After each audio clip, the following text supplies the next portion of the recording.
Hello everyone, this is the Sage of Calidor. I know it's been a while since I gave you guys a video. I apologize for that, but real life is a pain. It's a royal pain, but it is life. What can I say? Anyway, I had every intention on giving you a new video. I had plans for a certain video. Then what did we see? The Hunter and the Beast trailer. And that's what we're going to be talking about in this video, The Hunter and the Beast. And to anyone who is not familiar, this is a new DLC for the Total War Warhammer franchise. It is awesome. It is cool. It is its own unique fantasy game, completely unlike any other historical game out there. Golly.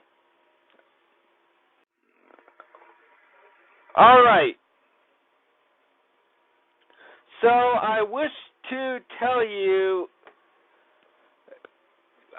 be honest with you. My video I intended to record was about the Wood Elves, okay? It was my guess my hope regarding this new Old World DLC, and I hoped it was the Wood Elves, but at the same time I'm glad that it's not the Wood Elves, and rumors started to flow around that it was the Empire because, well, no one likes to be late. And then we get this picture that looks like it came from the Empire, and it's headed by, and it turns out this guy, Hunter's Wanted, is Wolfheart, the Hunts Marshal of the Empire. Now I'm going to be perfectly honest with you guys. I do not care very much about the Empire as a faction. I don't play it very much. To be honest, I haven't played it at all. I don't care about the Empire. I don't like it. I don't care for it lore-wise. I do not care for it gameplay-wise. It is not very high on my list of favorite human factions. Of all the playable factions, it would be Bretonnia over the Empire, but I'm going to be honest, it would be Keslev in the Southern Realms over the Empire. Nevertheless, I respect them as an opponent, and yes, so it appears we got, for the next DLC, Total War Warhammer 2, The Hunter and the Beast, Wolfheart squaring off against Nakai, the only Kroxigor Lord in history. Or, I meant legendary Lord in recorded Warhammer history. And even though I do not entirely care for the Empire, I will give him its due. Wolfheart is the Hunts Marshal of the Empire. His job is to kill monsters, essentially anything that is not human size and smaller than human size. His Amber Bow, I believe, is going to be a special anti-monster killer, and throughout the lore, he has been known for killing numerous monsters. You are not going to want him, word to the wise, do not send your monsters after him unless he is occupied. It will not end well. Now we also have the mighty Nakai He is an ancient Kroxigor known as Nakai the Wanderer. He is revered. Sorry, I needed to cough again. He is revered by the skink priests and is seen as a powerful jungle spirit made manifest. He is a mighty protector of the lizardmen, and he usually appears anytime in times of need. He is one of the last Kroxigor of the legendary first spawning. Think of that. This is the spawning that I believe has existed at the time of the old ones. They largely fought against the forces of chaos. Not many of them exist anymore.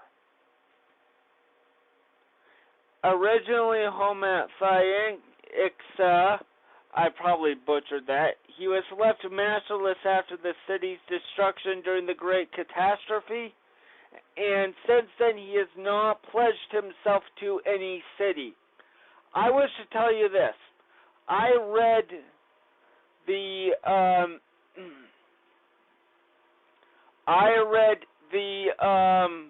information on the blog. Keep this in mind. This is very important.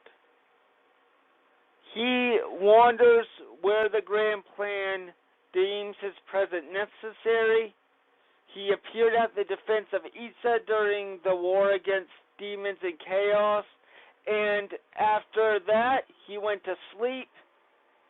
He was not seen again until the rise of Sotek, where he fought and slew hundreds of thousands of Skaven.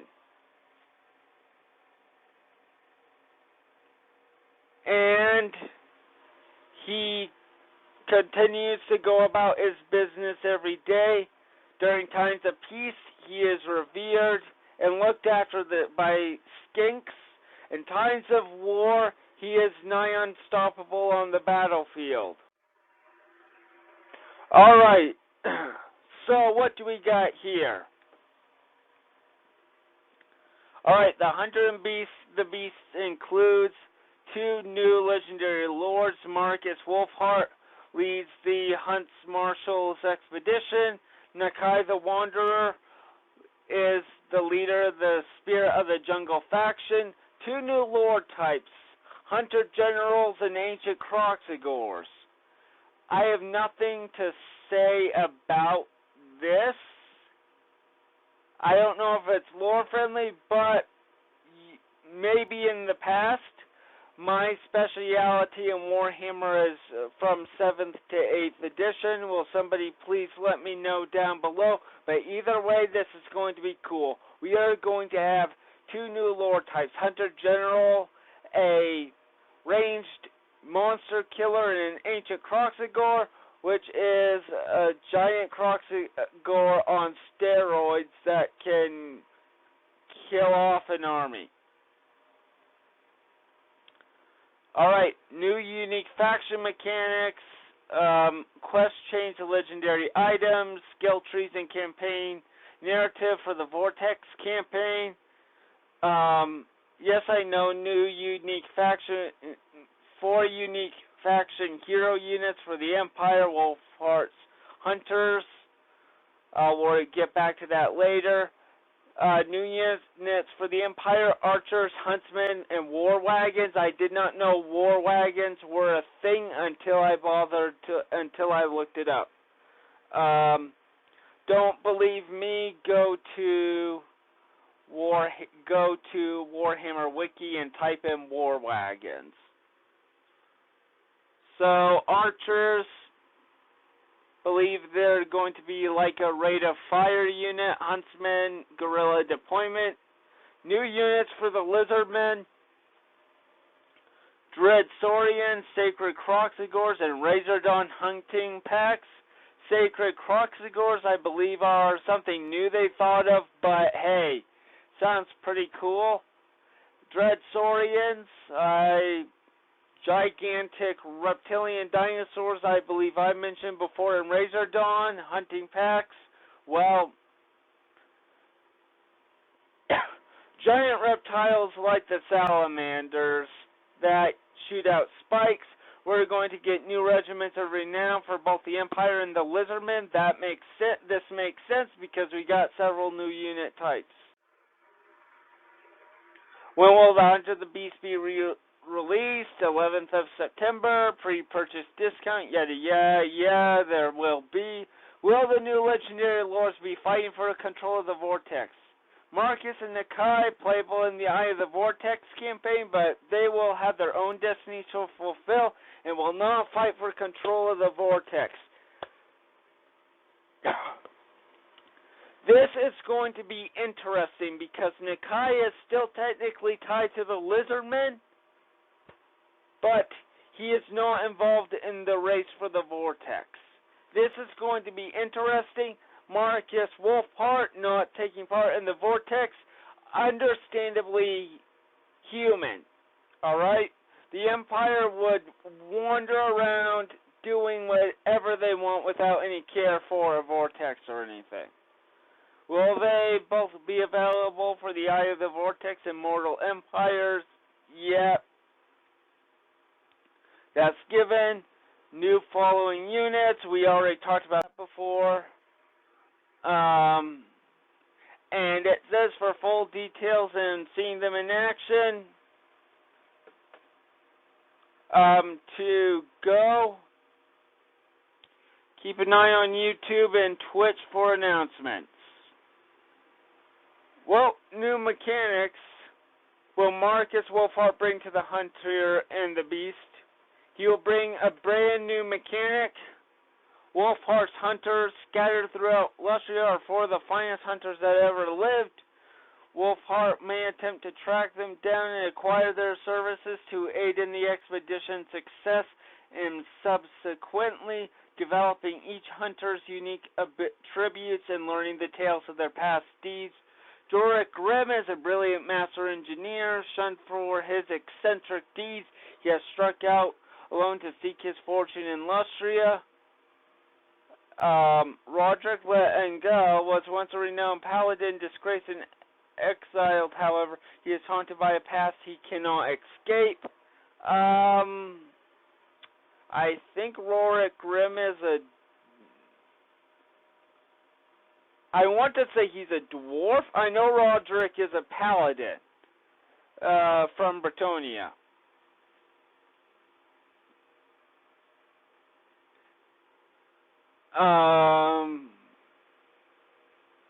Master engineer, I want to say he's from the Empire, but I don't think something in me wants me to say it's a dwarf anyway. No. Oh. Hertwig von Hell, a skilled physician and witch hunter, has traveled far from home on his quest for ultimate vengeance. Witch hunter. Actually, I think Rorik Grimm is a dwarf. So, anyway. So, now to the more important part. Most important part. Kalara of Wydronoth, the eminent Waystalker, has traded the forests of Avalorn for the jungles of Lustria in pursuit of redemption. Alright. And this is who she is. A Waystalker, an expert marksman. Sort of similar to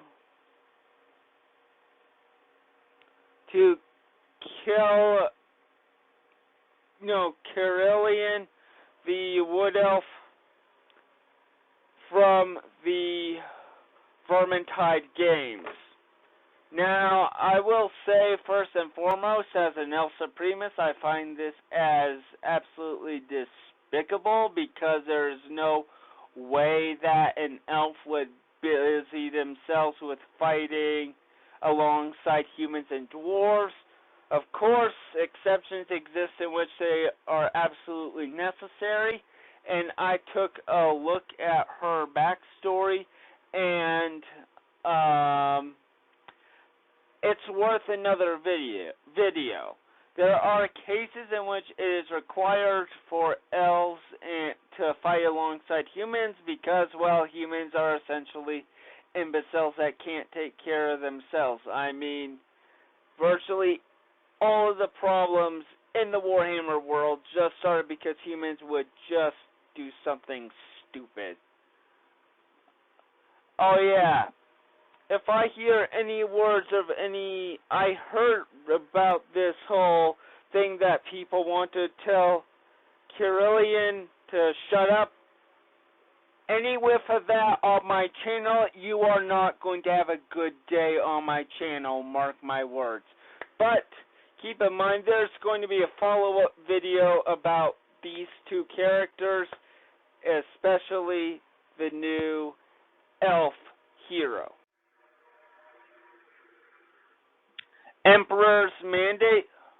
Campaign progress is measured by how efficiently it fulfills the Emperor's Mandate. Expansion, successful military operations, and other campaign activities, increases acclaim. I think this sounds similar to the Norskin. The more you do things and conduct sacrifices, the better you get. Oh, dictate the quality of units available to Wolfheart via the Imperial supply system, which dispatches higher quality units that can be recruited. Mandate bar fills, you will unlock bonuses to further improve these units. Increases diplomatic tension and resentment from the Lizardmen, obviously, because the Wolfheart is attacking Lizardmen instead of worrying about chaos. Makes you wonder what is happening in Altdorf. But anyway, this is interesting right here.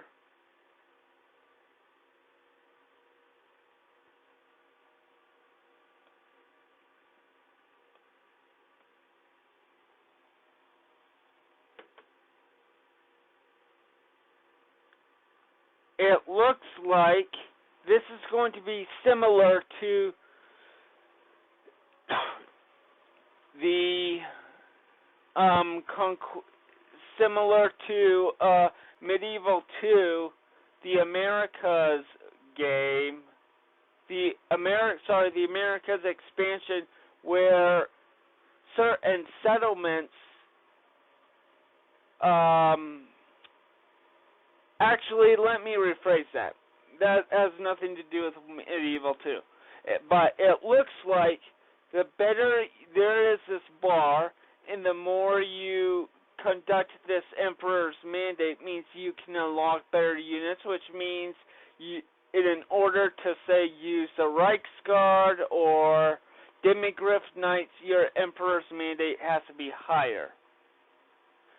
Oh, and here's another thing. In the Eye of the Vortex campaign, filling the Emperor's Mandate bar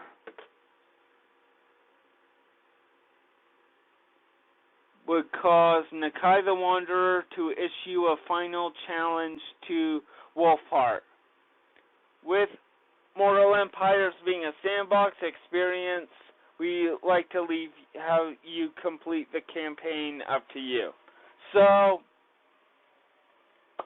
this is the final battle at the end for Wolfheart's campaign. The Emperor's Mandate gets high enough, and it triggers a final battle against Nakai the Wanderer. Hostility. Wolfheart's plundering would inevitably stir up hostilities and prompt retaliation from the natives. Aggressive actions can raise hostility through 5 levels. More passive approach to the campaign will cause hostility to fall. Self-explanatory, Lizardmen are not going to like humans butting in on their business while they have a vortex to fix. I mean, at least the High Elves are trying to fix the vortex. Each level has a negative effect on Wolfheart's campaign, but hostility is also a measure of his aggression. As he ascends through the hostility, reinforcements are dispatched more frequently via the Imperial supply system. Strength of these reinforcements are still dictated by the Emperor's Mandate bar. When peak hostility is reached, a variety of penalties will be imposed on Marcus, along with the dispatch of a special lizardman task force with the sole aim of defeating the expedition. He will instantly receive an Imperial supplies drop and will need to survive for a number of terms before the hostility bar resets. So it sounds like hostility as you increase in hostility, the amount of reinforcement still. Wait, that means that's different than the Emperor's Mandate, or is it both? Do you not just get better quality units you can recruit, and you also get reinforcements under your command, like a reinforcement army? Because this sounds like something like an Orcish Waaagh. When it reaches, like when a Waaagh reaches a certain height in a greenskin faction, you get another army that fights with you. It sounds like it could be something similar to this. And it also looks like it reaches to a certain point. That's a survival game. I don't know very much about this, but this still looks interesting. We'll have to keep an eye on this. Now we're on to Nakai the Wanderer. What new mechanics will Nakai the Wanderer bring to the Hunter and the Beast? Warm-blooded invaders in the Eye of the Vortex. Nakai must fight to keep Lustria in the right hands of the Lizardmen. Reconquista, guys. Sotek wills it. Several Empire colonies have been established, and each is encroaching on the jungle. On the jungle. They must be dealt with. I don't know if this is solely referring to the expedition. I believe it is. But here is the thing. Fun fact. New World settlements are actually not Empire. They are Southern Realms. But you know what? Wolfheart will be making more settlements that would likely concern the Lizardmen. 4 extremely dangerous hunters coordinate the efforts of the Warmblood, hunt them down to draw out their leader, then defeat them all in a final epic confrontation. Alright, so this looks like it's going to be a direct opposite to that hunt thing of the Emperor's Mandate, which means Nakai is going to thwart the Hunter's efforts, which will eventually force the Hunter to draw out of hiding for Nakai to crush him in one final epic battle. So, new Horde mechanics. Nakai's faction, the Spirit of the Jungle, offers a unique variation in Horde gameplay. Each army in his faction, when placed in the encampment stance, may develop its settlement infrastructure much as a standard settlement would. That infrastructure is preserved when the Horde moves off and may be further developed during future points of encampment. If a Horde is destroyed in battle, all its infrastructure is lost along with the army. So it is essentially a moving settlement. But some might find this strange, but on the other hand, it makes sense because Nakai has, I mentioned previously, Nakai has no fixed city or town, so he's going to be walking all over the place. However, only Nakai's personal horde can unlock units for recruitment. Other hordes in his faction may then recruit unit types Nakai has unlocked using the global recruitment option. These minor hordes, like minor settlements, I believe, still have their own infrastructure and building trees, though some of these are focused on reducing global recruitment times rather than unlocking units. So that's interesting. So that means your other forces will be a moot point to build buildings, for lack of a better term, for units, strictly because you are unable to recruit it. Only Nakai's personal force can unlock units for recruitment, so that means the rest of the units should make it easier for global recruitment. Because if Nakai has all the units, you can just global recruit, and if you raise your infrastructure and building trees high enough, the global recruitments can be down to 1 turn, just like you're recruiting from a normal province. These changes are designed as a quality of life improvement for Horde gameplay, unifying replacement recruitment building choices under Nakai saves the repetition cost and time that would otherwise be required to construct the same remaining buildings across multiple hordes. Okay, that makes sense. Games Workshop wants every single faction to have their own unique taste. Of course, this poses another question. Would the other factions' hordes have their own change? I hope not, because I think it defeats the purpose. Anyway, let's proceed on to the next one. Section. Defense of the Great Plan, or Grand Plan. Nakai begins play with a vassal faction called the Defenders of the Great Plan, the caretakers of the Great Temple Cities.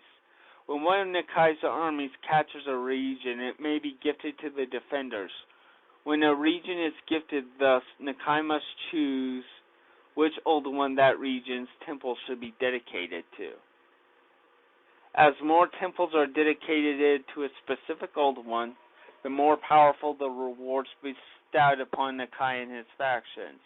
These temples generate a unique resource called Old One's Favor.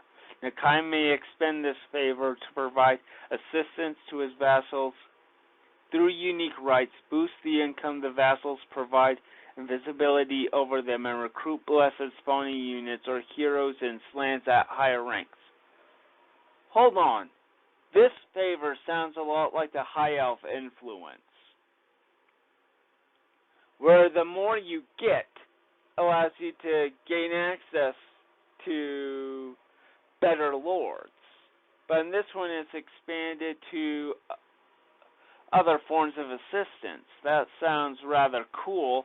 And you also have a vassal faction. But where is it going to be? And how's it going to fit in with all the other fill-in Lizardmen factions? The non-player ones.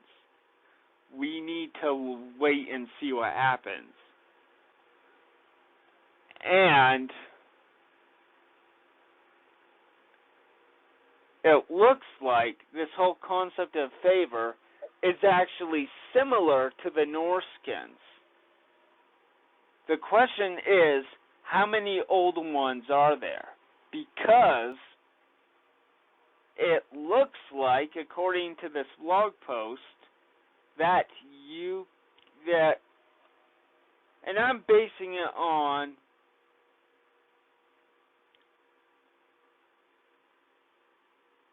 this part right here.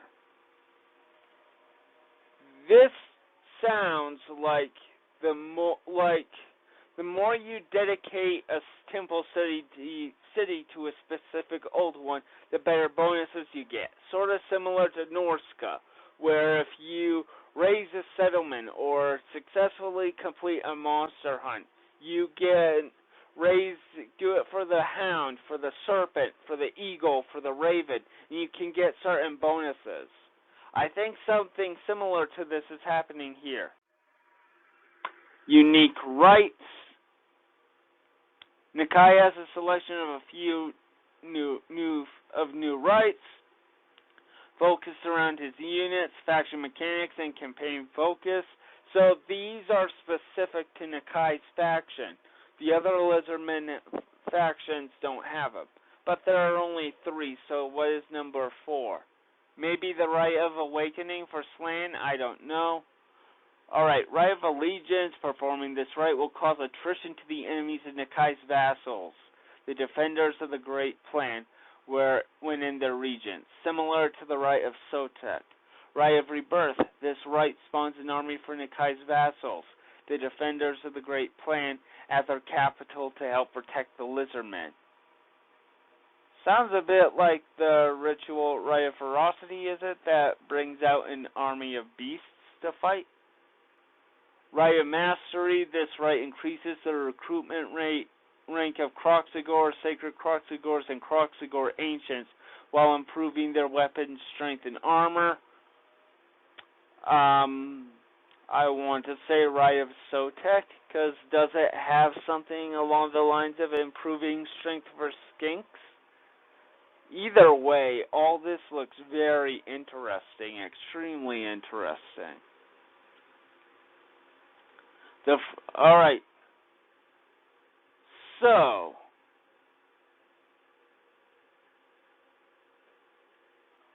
alright, but we'll see more about these rights as time goes on. So, free content. Free content released outside the Hunter and the Beast DLC includes the Lizardman Legendary Lord Gorok, a campaign map. We'll get to that. A campaign map region rework for Mortal Empires, Empire Fort battles. Wow, we get a new map. I sure hope they'll show a Empire Fort battle. It would look interesting. A new starting position for Balthazar Gelt, because, well, the Lords of the Reichland are kind of 3 different lords for one faction. And an Old World update for the Empire. Keep an eye on our social channels for more info. Now, let's go back to Gorok. Yes, the Albinosaurus warrior, the very warrior who is the unbreakable wall against any enemy tied against the foes of the Lizardmen, and the unstoppable spear point.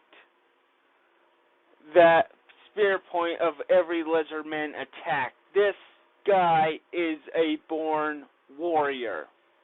Alright, strong and powerful. Legendary Lord. This could come about 2 ways. Number 1, an actual Legendary Lord. In this case, it's going to be interesting because it would make the Lizardmen have 5 Legendary Lords. And even though that is cool, that will raise further questions, such as, does that mean every faction is going to have 4 to 5 Legendary Lords? Or no one really knows. But there is another thing, and that is he could be a character, same with the Lord Croak, that you have to conduct various missions before you bring him to before he considers yourself worthy for him to fight under you. Like, once your Legendary Lord receives a certain rank, it launches a quest tree in which, if you complete all the quests, Gorok will come to fight alongside you and become part of your faction. Either way, we'll need to wait and see what happens. So, new free old world update, released. Let's take a look at this. New provinces, Solent and regions have been added within the boundaries of the Empire. New mountain pass regions have been added between the Empire and its neighbors, complete with all new Empire fort settlement battlefields similar to High Elf Gates. So it's just going to be a series of fort battles.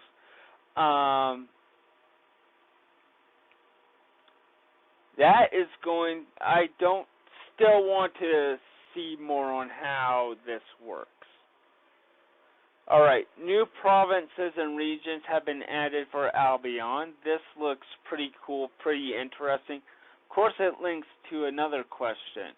Does that mean a few new Legendary Lords are going to be re-added to this? is going to be put more for Albion, or are we going to get Albion in the future? Either way, time will tell. New greenskins and wood elf factions have been added in the Drakwold and Wasteland area of the Empire. I don't know very much about greenskins except for, well, greenskins are all over the place. A Bretonnian king thought it was a good idea to launch an erranty war to rid the entire world of greenskins. That idiot did not even know what is going on. Wood elves. Now this is going to be promising. Keep an eye on my channel, viewers. Keep an eye on my channel because I'm planning on doing a video of the wood elves. Can't say it will be out when it will be out, but I'm planning on having it out as soon as I can. As soon as I can. And this is huge because what needs to be understood is the wood elves follow this concept of the world roots coming from the tree Oak of Ages. The world roots go throughout the world, which is why there are various wood elf settlements at various places and why wood elves can travel from one place or another. So that is going to be interesting. This also means there's a high impossibility the wood elves would gain something in the future. Alright, new Empire forts added to the new spectacular settlement battles exclusively for the new forts added in the mountain passes on the border of the Empire. I'm still confused. Did the Empire have any fortresses as grand as the Gates of the High Elves? I do not think so, but let's wait and see. New start position. Balthazar Gelt has a new starting position and Sol landed in the south of the Empire in a new faction, the Golden Order to command. That fits the lore, even though he's not just the Supreme Patriarch of the Order of Lore Masters. He is also the head of the Golden Order, which is the College of Metal. Empire co-op campaign. Okay, so you can now co-op as an Empire. Empire Old World feature update. The Empire office system is being replaced with the new elector count system. This new feature will make it possible to confederate the Empire without going to war with the other counts if you play your cards right. Wow. So, like I said, I haven't played the Empire, but from what I heard with listening to people like Lionheart, you can give certain people essentially a council and give them some offices. But this is like this new electoral count system. What is it going to be? You play as the Emperor and the other MP... New resources of prestige and imperial authority will be used to improve fealty with other electoral counts via electoral machinations and imperial dilemmas to exert your command over the Empire. 13 elector count positions to command, including the Wastelands in Sylvania. Unique rewards, room fangs, and exclusive units when commanding a state's capital. Wow, this actually looks cool. So you can see all the faction leaders of the Empire, of the various Empire faction. If you get them to like you enough and increase your power enough, they will one by one swear fealty to you, and you can confederate the Empire without fighting. I would love to see more of this because this actually looks really promising and a bit more realistic according to the lore because because the reality is Karl Franz might be the Emperor, but he has to keep the electoral counts happy and off his back. This shows it a bit more.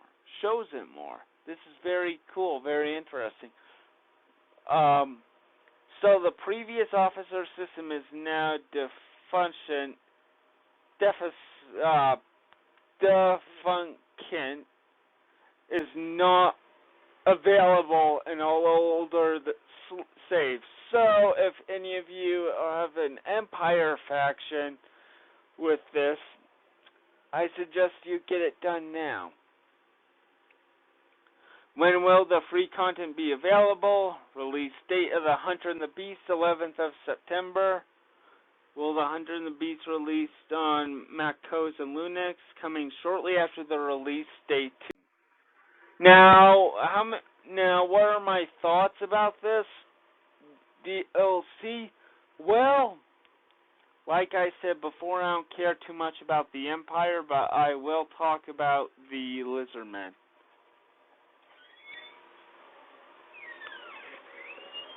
I will talk about the Lizardmen. To be honest, I did talk about the Lizardmen, various Lizardmen Lizardmen units. This is my recording. This is my, on this picture, this is my, in work progress of my Lizardmen video. That is a Razor Dawn right there. Feel free to look up Lizardmen DLC. And Razor Dawn's hunting packs are a faction that Lizardmen, you can tell I really want to go to bed, but I want to finish this to you. Razor Dawn hunting packs, I had a rather long day. Razor Dawn hunting packs. Razor Dawns are large lizards similar to salamanders, but unlike breathing fire, they shoot out spikes. So, how it can be translated is, I feel like this is going to be more of an armor-piercing unit. Your heavy units, knights, dwarves, are not going to like this, which this is going to be very important for the Lizardmen, because another armor-piercing unit. Alright, now on to Dreadsorians. Again, I talked about this, again, in my Lizardmen DLC. Feel free to look at it again. Again, this is my work in progress for my Lizardmen DLC video, but I needed something, so I picked that. Dreadsorians,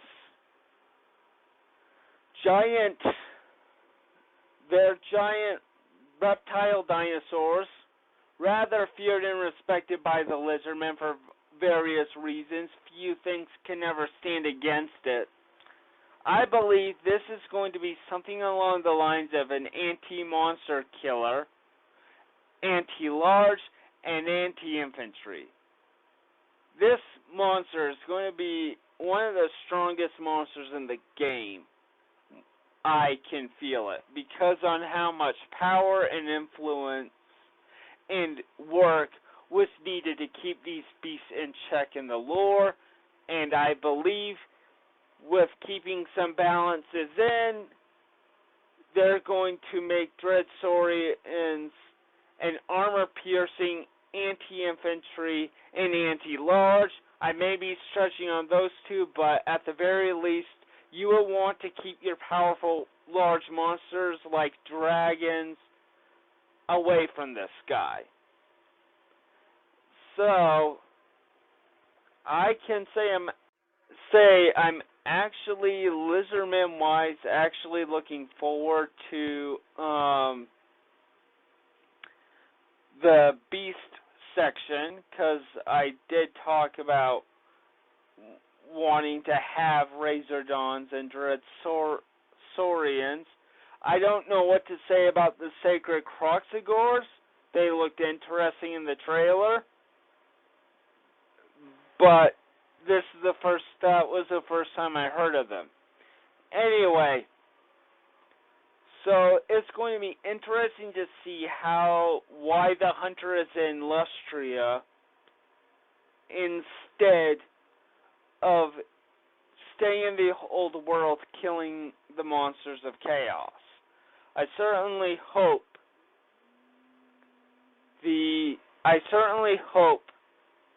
Games Workshop in the game would give more into the backstory on what is going on. This is going to be interesting, seeing the Wanderer come up. I was not expecting this, but hey, at the end of the day, we finally got our final legendary lord for both the Empire and the Lizardmen. We'll see how it goes. This is the Sage of Calidor, and thank you for your time. Bye.